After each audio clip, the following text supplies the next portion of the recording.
কিছু আসা যায় না। বলবেন হুজুর তাহলে দাওয়াত দিব না? আরে দাওয়াত পাওয়ার জন্য আমরা বয়ান করিও না। কোন কথা বললে দাওয়াত আসবে আর কোন কথা বললে আসবে না, ওগুলো যারা চিন্তা করে এদের জবান দিয়ে হক কথা বের হতে পারে।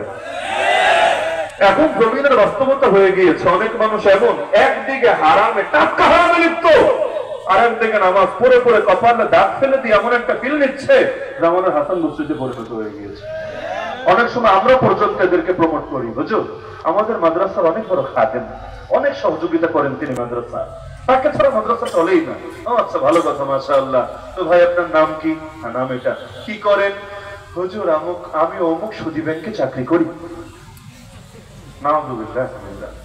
মাদ্রাসার খেদমত করা এমন না যে কেউ যদি জীবনে এক পয়সা মাদ্রাসায় না দেয় ওর জান্নাতের দরজা বন্ধ হয়ে যাবে, ওর জান্নাতে যেতে পারবে না। যদি সে তার সব ফরজ হক ঠিকঠাক ভাবে আদায় করে, যাকাত সদকা দিয়েছে লেকিন মাদ্রাসায় হয়তো দেয় নাই, গরিব দুঃখীকে অন্য জায়গায় দিয়েছে, ওর জান্নাত কি আটকে যাবে? কিন্তু যার রক্তের সঙ্গে সুদ মিশ্রিত হয়ে গিয়েছে, আমি আগেই বলেছি এখানে অনেকে থাকতে পারেন, এটাকে আত্মসমালোচনা হিসাবে নেন, এটা ভাইবেন নাকি রে হুজুরকে আমারে খোঁচা দিল নাকি, খোঁচা টোচার বিষয় না। রোগ যদি চিহ্নিত না হয় সমাধান কিভাবে আসবে রে ভাই?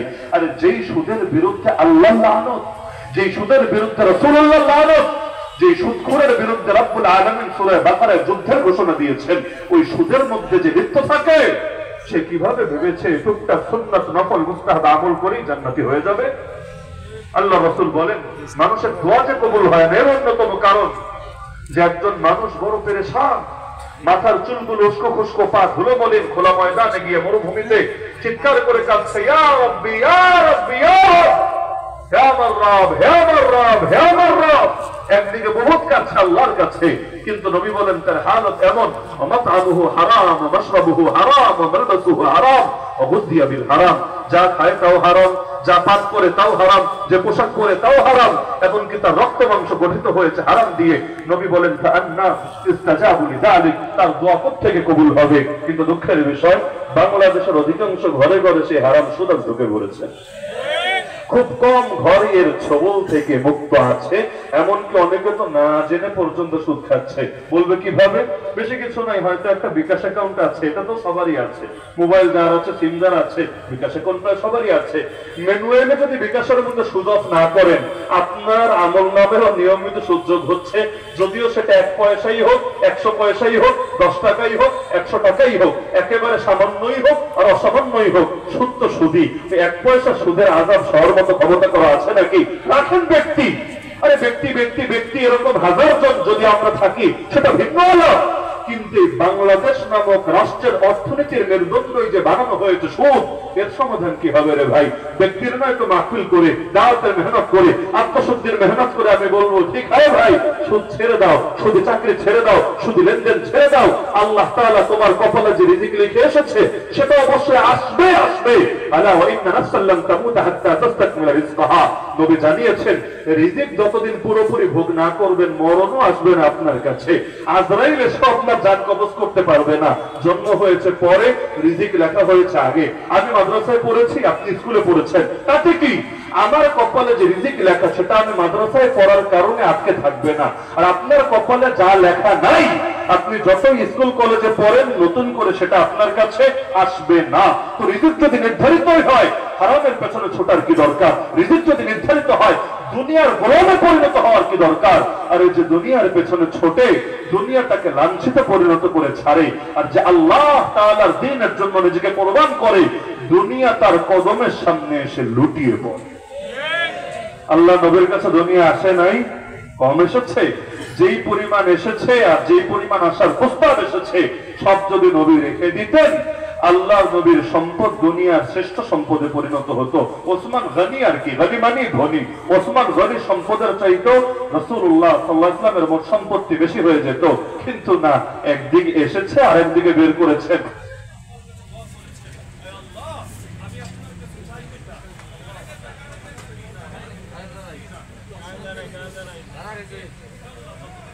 মিসকিন হিসাবে বাঁচান, যখন মরণ দিবেন মিসকিন হিসাবে মরণ দেন, কিয়ামতের দিন মিসকিনদের দলে হাসর করান। একটা হলো ব্যক্তি আর আরেকটা হলো ব্যক্তি না প্রতিষ্ঠান বা রাষ্ট্র, দুটো তো এক না। আজকে আমাদের সমস্যা কোথায় জানেন? বাংলাদেশ না পৃথিবীর অধিকাংশ দেশ একটা অর্থনৈতিক সংকটের মুখে আছে কিনা? আরে আপনারা যারা বাপের হোটেলে খান, মায়ের হোটেলে ঘুমান, তারা না জানতে পারেন। বাকিরা আমাকে বলেন আমরা ভয়াবহ এক অর্থনৈতিক ক্রাইসিসের মধ্যে আছে কিনা। বিশেষ করে সেই করোনার পর, রাশিয়া ইউক্রেনের যুদ্ধের পর ওই যে ধাক্কা শুরু হয়েছে, আজও পর্যন্ত কিন্তু পৃথিবীর অনেক উন্নত দেশ পর্যন্ত কোমর সোজা করে দাঁড়াতে পারে নাই, আমাদের কথা তো বাদে। এই যে এত এত সংকট তৈরি হচ্ছে, লিখে রাখেন যতদিন পর্যন্ত আল্লাহর বিরুদ্ধে যুদ্ধের অবসান না ঘটাবেন, যত বাঘা বাঘা অর্থনীতিবিদের পরামর্শ নেন না কেন, যত বড় বড় মুরগি চোরা গরু চোরাকে কদর করেন না কেন, কিছুতেই অর্থনৈতিক মুক্তি পাবেন না। কারণ আল্লাহর বিরুদ্ধে যুদ্ধে নেমে কেউ কোনোদিন সফল হতে পারে না। এই যে আমার আগে হুজুর আলোচনা করছিলেন না যে ঈমান আর আল্লাহর ভয় দুটোকে আঁকড়ে ধরলে আসমান আর জমিনের বরকতের সব কয়টা দরজা আল্লাহ খুলে দেবেন। তো ব্যক্তি নয় তো ঈমান আঁকড়ে ধরলো, তাকেও আঁকড়ে ধরলো, কিন্তু রাষ্ট্রের মধ্যে ঈমানহীনতা চললো আর আল্লাহর ভয় হীনতা চললো। কারণ সুদ এটা তো আর আল্লাহর ভয়ের আলামত না, আল্লাহর বিরুদ্ধে যুদ্ধের আলামত। ব্যাংকিং সেক্টরে সুদ আছে নাকি নাই? পুরো ভিত্তিটাই তো সুদের উপরে। শেয়ার মার্কেট পুরোটা সুদের উপর নাকি সুদের উপরে না? বীমা প্রতিষ্ঠানগুলো চলছে কিসের উপর? সুদী কারবারের উপরই তো।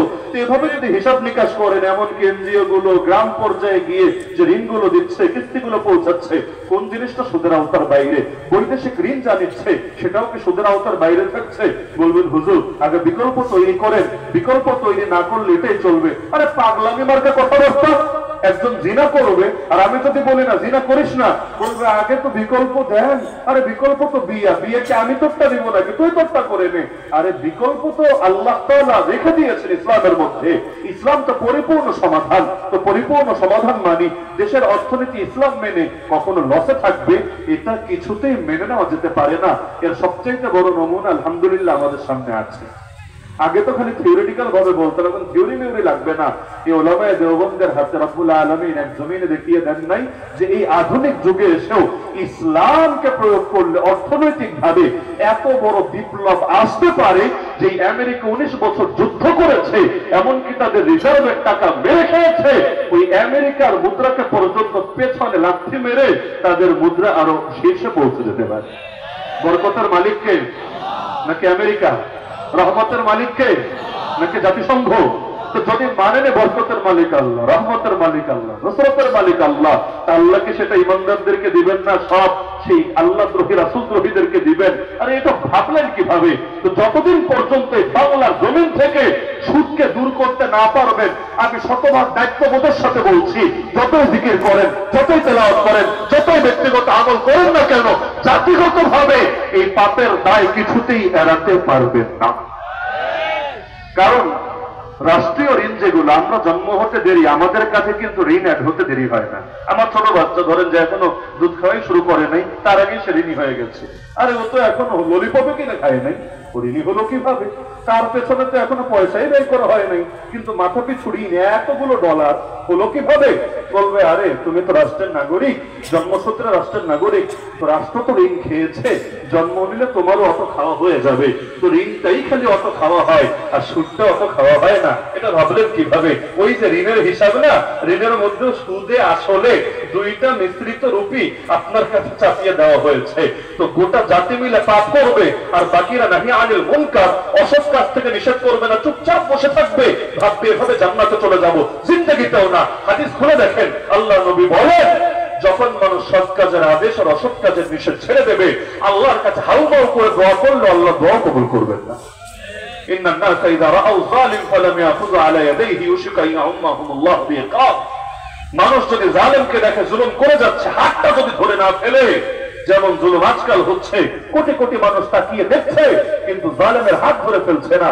নবী বলেন মরা লাগবে না, মরার আগেই দুনিয়াতে আল্লাহ ওদের সবাই আযাবে আক্রান্ত করবে। তাহলে শুদ্ধ একটা উদাহরণ দিলাম মাত্র। এই যে বাংলাদেশে নাস্তিক তৈরি হচ্ছে না, আগের চাইতে কম না বেশি? আরে ভাই কম না বেশি? এই নাস্তিক গুলো কোথেকে তৈরি হচ্ছে? কওমি মাদ্রাসা থেকে, আলিয়া মাদ্রাসা থেকে, তাবলীগ জামাত থেকে, পীর সাহেবদের খানকা থেকে, এমনকি মূর্খ সূর্খ মানুষদের থেকে না। আরে ভাই, মূর্খ মানুষদের থেকে পাপী হতে পারে, ফাসিক হতে পারে, কিন্তু নাস্তিক হয়েছে এমন নদীর কই আছে? পারলে আমাকে দেখান। এই নাস্তিক গুলো তৈরি হচ্ছে কোত্থেকে? জানেন না আপনারা কোত্থেকে? বড় বড় শিক্ষাঙ্গন থেকে। আমরা বড় বড় শিক্ষাঙ্গনের বিরোধী না, শিক্ষাঙ্গন আরো বেড়ে যাক, আমাদের সমস্যা নাই। আমরা রবীন্দ্রনাথ ঠাকুরের মতো বলবো না যে এই জাতির আবার এত শিক্ষা দীক্ষার দরকার কি। আমরা ওই জাতি না, আমরাও শিক্ষা, সব শিক্ষার পক্ষে। আমরা যে ফরজে কিফায়া বলি, শুধু কোরআন শিক্ষারই ফরজে কিফায়া বলি না রে ভাই।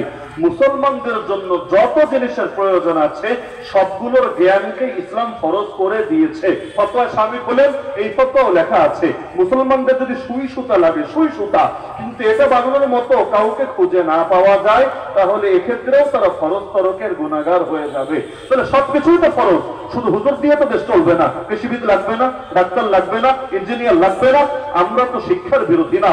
তো শিক্ষার নামে যদি কাউকে নাস্তিক বানানো হয়, শিক্ষার নামে যদি শরীফকে শরীফা বানিয়ে ছেড়ে দেওয়া হয়, শিক্ষার নামে যদি রংধনুর এক চেতনা তাদের ভিতরে ঢুকিয়ে দেওয়া হয়, শিক্ষার নামে যদি তাদেরকে ব্রিটিশ আর পশ্চিমা বিশ্বের দালালে পরিণত করা হয়, শিক্ষার নামে যদি তাদেরকে ফেমিনিস্ট লিবারেল বানানো হয়, শিক্ষার নামে যদি তাদেরকে আলেম ওলামার দুশমনে পরিণত করা হয়, সেই শিক্ষার বিরুদ্ধে যুদ্ধ করা আমাদের দায়িত্ব হয়ে যায়।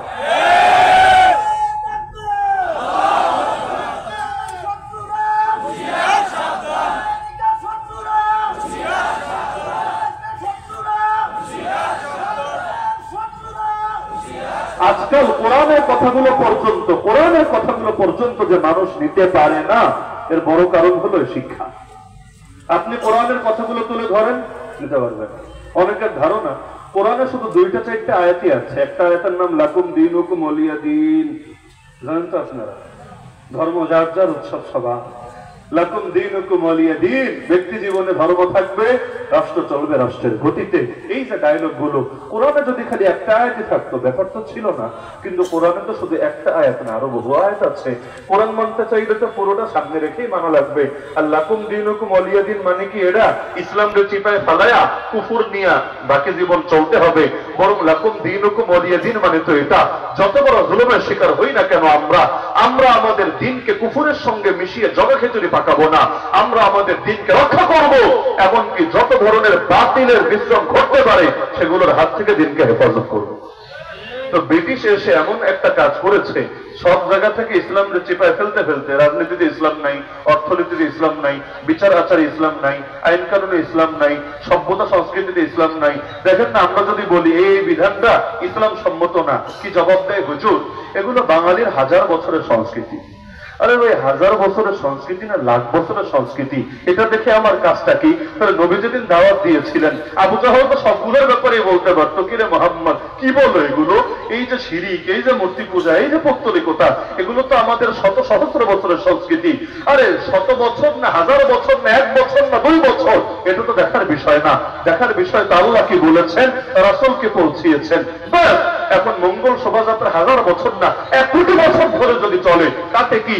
আল্লাহ দ্বীনের বিপক্ষে যা যায় তা তো ছাড়া লাগবেই লাগবে। দুনিয়ার লাইনে এটা বোঝে, দ্বীনের লাইনে বোঝে না। যেমন এক সময় আপনাদের বাপেরা, দাদারা, পরদাদারা বাল্য বিবাহ করতো না? করতো না মনে হয়? এখানে যারা আছেন বেশিরভাগের বাপ মাই হয়তো বাল্য বিবাহ করেছে, বেশিরভাগের। কারণ ওই সময় এটা নিষিদ্ধ ছিল না, এর বিপক্ষে কোনো সামাজিক সচেতনতাও তৈরি করা হয় নাই। আচ্ছা, এখন আধুনিক যুগে আইন করে বাল্য বিবাহকে নিষিদ্ধ করা হয় নাই। ছেলেদের বিয়ের বয়স দেওয়া হয়েছে, মেয়েদের বিয়ের বয়স দেওয়া হয়েছে। তো 17 বছর 11 মাস 29 দিন পর্যন্ত মেয়েটা শিশু, রাত 12টা পার হলে মেয়েটা আবার যুবতী। এর আগ পর্যন্ত তার জন্য বিয়ে হারাম, আর এরপর তার জন্য বিয়ে আরাম। এটা তো আইনি ব্যাপার। আর সামাজিক ব্যাপার আবার আছে, নিজের পায়ে দাঁড়াও নাই, বিয়ে এখনো করা যাবে না। আগে নিজের পায়ে দাঁড়াতে হবে। দাঁড়াতে 28-30 বছর তো কমাস কম হবেই। গ্রাজুয়েশন কমপ্লিট করবা, ইন্টার্নি করবা, সব শেষ করবা, নিজের পায়ে দাঁড়াবা, বেতন ঠিক মতো কামাবা। তো নিজের পায়ে দাঁড়াতে দাঁড়াতে কতজনের পায়ের উপর যে শুয়ে পড়বে এর গ্যারান্টি তো আর কেউ দিতে পারবে না। এটা নিয়ে কেউ আর ফিকিরও করবে না। এই যে একটা তামাশা মনে করেন শুরু হলো এখন, কিন্তু আগে তো সিস্টেমটা এমন ছিল না। তা আমরা যদি বলি বাল্য বিবাহ বাঙালির 1000 বছরের সংস্কৃতি, বলতে পারি না? আরে ভাই, ইতিহাস যদি জানেন বলতে পারি কি না? কিন্তু আমি যদি ডায়লগ মারি আপনারা মানবেন? আরে ভাই, মানবেন? এটা প্রশাসনের লোক হওয়া লাগবে না, সাধারণ নাগরিকরাই বলতে পারবেন না হুজুর 1000 বছর না লাখ বছরের সংস্কৃতি হলেও লাভ নাই, যেটা এখন আইনত নিষিদ্ধ, এটার পক্ষে আপনি যতই যুক্তি দাঁড় করার লাভ নাই। ইসলাম যে আইন দিয়েছে, ওই আইনে ইসলাম যেগুলোকে নিষেধ করেছে, আরে সেগুলো 1000 বছর ধরে চলুক বা লাখ বছর ধরে চলুক, তাতে আমাদের কি আসে আর কি যায়? আমাদেরকে তো তার বিরুদ্ধে অবস্থান নিতে হবেই হবে। গুটখা খাওয়া বাঙালির কত বছরের সংস্কৃতি, বিড়ি খাওয়া বাঙালির কত বছরের সংস্কৃতি, এমনকি ওই যে লোকাল মদ খাওয়া, এগুলো কত বছরের সংস্কৃতি। সবকিছু ওল্ড ইজ গোল্ড, এটা সব ক্ষেত্রে চলে না রে ভাই। বরং কখনো কখনো ওল্ড ইজ গোল্ড হয় না, কখনো কখনো গোল্ডের বিপরীতটা হয়। তো আমাকে তো একটা মূলনীতি দিয়ে মাপতে হবে। তো বিজ্ঞানটার এই মূলনীতি বানাতে পারলেন, কোরআনটাকে মূলনীতি বানাতে পারলেন না, নিজেরা মুসলমান করে মুখে দাবি করে। যারাই ইসলামের কথা বললে সংস্কৃতির কথা টানবে, ইসলামের কথা বললে তথাকথিত রাজনীতির কথা টানবে, বুঝবেন তাদের অন্তরের মধ্যে এখনো মুনাফিকি রয়ে গেছে। তো চাপাতে চাপাতে ইসলামরে এনেছিল প্রথমে ব্যক্তি জীবনে, এখন আর সেই ব্যক্তি জীবনেও নাই। বলবেন কিভাবে নাই? যেমন ধরেন ব্যক্তি জীবনতে আমাদের জীবনগুলো, আমরা আমাদের জীবনে কি পড়ব, কি বলবো, কি করা যাবে, কি করা যাবে না, কি বলা যাবে, কি বলা যাবে না, এমনকি চিন্তা কি করবেন, এটারে পর্যন্ত ফিল্টারিং করে ছাড়বে। তো এই যে ব্যক্তি জীবনে হস্তক্ষেপ হলো, মসজিদে হুজুর স্বাধীনভাবে কথা বলতে পারবে না, তার ফিল্টারিং করে দেওয়া হবে। মাজলুমের জন্য দোয়াও করা যাবে না মন খুলে, এসে বলবে কি হুজুর জঙ্গিবাদী বন্ধু দেখে পাওয়া যাচ্ছে দোয়ার মাঝে। এমনকি কোরআনের কথা বলতে চাইলো বারবার বারবার বাধাগ্রস্ত করা হবে। এটাকে কি ব্যক্তি স্বাধীনতা বলে? ব্যক্তি স্বাধীনতাকে শুধু নাস্তিকদের জন্য বরাদ্দ নাকি? এমন নাকি শুধু নাস্তিক হলেই ব্যক্তি স্বাধীনতা পাবে আর ইসলামের সৈনিক হলে ব্যক্তি স্বাধীনতা কেড়ে নেওয়া হবে? কিন্তু আজকাল তো সেটাই দেখা যাচ্ছে। মূল কারণ কি জানেন? যে আদর্শিক পতন একবার যদি হয়, এটা এক জায়গায় সীমাবদ্ধ থাকে না। ব্রিটিশরা শুধু এক জায়গা থেকে ইসলামকে কেড়ে নিতে চায় না, ওরা তো চায় গোটা অঞ্চল থেকে, আমাদের সকল আদর্শ থেকেই ইসলামকে সরিয়ে দিতে। তো ডাইরেক্ট যদি নাস্তিক হতে বলে সবাই হবে না, কিন্তু ডাইরেক্ট নাস্তিক বানায় না সবাই রে, ধাপে ধাপে ধাপে ধাপে ধাপে এমন একটা পর্যায়ে পৌঁছায়, একদিকে নিজেরা মুসলমান বলে আর একদিকে কোরআনের বহুত বিধানকে অস্বীকারও করে। আমাদের সমাজে এই শ্রেণীটা সবচেয়ে বেড়ে গিয়েছে। আমি বাংলার জমিনে নাস্তিক নিয়ে বেশি পেরেশান না, বাস্তবে আমি বাংলার জমিনে নাস্তিক নিয়ে বেশি পেরেশান না, কারণ আমার অভিজ্ঞতা আর পর্যবেক্ষণ বলে নাস্তিকরা এই জমিনে কোনোদিনও সফল হতে পারবে না। ওরা শিকড় বিচ্ছিন্ন, আর এই অঞ্চলে ইসলাম আর কোরআন শিকড়ের সাথে মিশে আছে। ওরা যতই চাবে ফু দিয়ে দমাতে, ততই আগুনে ওরা পরে ছাই হবে। ইসলাম নিয়ে কত ছিনিমিনি খেলার চেষ্টা করলো, কতই ষড়যন্ত্র করলো। আজকে আপনাদের এখানে আসার সময় একটা দৃশ্য দেখে আমার মন জড়িয়ে গিয়েছে। ওই যে ধোলাইপাড় মোড়, ঢাকা যাত্রাবাড়ি, বহুদিন পর্যন্ত ঘেরাও করা ছিল, ভেতরে কি জানি না। আজকে আসার সময়, ইতিপূর্বে আমার নজরে পড়েনি, আসার সময় দেখলাম ঘেরাও নাই, খুলে ফেলা হয়েছে। যতদিন ঘেরাও ছিল আমার ভেতরে একটা ভয় কাজ করছিল যে দীর্ঘদিন যাওয়ার পরে কি জানি আবার হয়ে যায় হঠাৎ করে। কারণ পাবলিকের লম্বা টাইম চলে গেলে আন্দোলনের গতিও থেমে যায়, রক্ত ঠান্ডা হয়ে যায়। এরপর যদি আবার আগের জিনিসে দাঁড়িয়ে যায় কি হবে? আজকে আসার সময় দেখে মনটা জড়িয়ে গিয়েছে। আলহামদুলিল্লাহ তুম্মা আলহামদুলিল্লাহ। দেখে মনে হয়েছে একটা ঝর্ণার কাজ প্রায় সম্পন্ন হওয়ার পথে। বাস্তবে কি হবে আমি জানি না, কিছুদিন পর হয়তো বোঝা যাবে। তবে ডিজাইনটা দেখে মনে হয়েছে ঝর্ণা বা এই টাইপের কিছু একটা বানাতে যাচ্ছে। দেখে মনটা জড়িয়ে গিয়েছে। কত হাউকাউ করলো নাস্তিক আর নাস্তিকদের দালালরা, এমনকি তারা সরকারকে পর্যন্ত অনেক ক্ষেত্রে উস্কে দিতে চাইলো আমাদের বিপক্ষে, এবং এটাকে কেন্দ্র করে কত আলেমকে কত ভাবে হয়রানির শিকার হতে হয়েছে। কিন্তু দেরিতে হলো আলহামদুলিল্লাহ ইসলাম আর মুসলিম উম্মার বিজয় হয়েছেই হয়েছে। তাহলে নিশ্চিত যে নাস্তিকরা এই জমিনে সুবিধা করতে পারবে না। আপনাদের গ্রামে গঞ্জের মানুষদেরকে নাস্তিকরা যদি দাওয়াত দিতে যায়, গরিব দুঃখী জনতাকে যদি ওরা বুঝাতে চায়, এলিট শ্রেণী তো কম, ধনী শ্রেণী তো কম, গরিব শ্রমিক মজদুর শ্রেণী তো বেশি, এদেরকে বোঝাতে যাক না। আমরা কোরআনের কথা যত সহজে বোঝাতে পারি আরামের সাথে, ওরা কি পারবে মনে হয়? এমন মাইর খাওয়া খাবেই যে আপনারা, যদি কোন নাস্তিক আসে আপনাদেরকে দাওয়াত দিতে, কি মনে হয় ও আর গান নিয়ে ফিরে যেতে পারবে? পাবলিক এমন গণধোলাই দিবে, ওর তা হাড্ডি করতে খুঁজে পাওয়া যাবে কিনা এটা নিয়ে সন্দেহ আছে।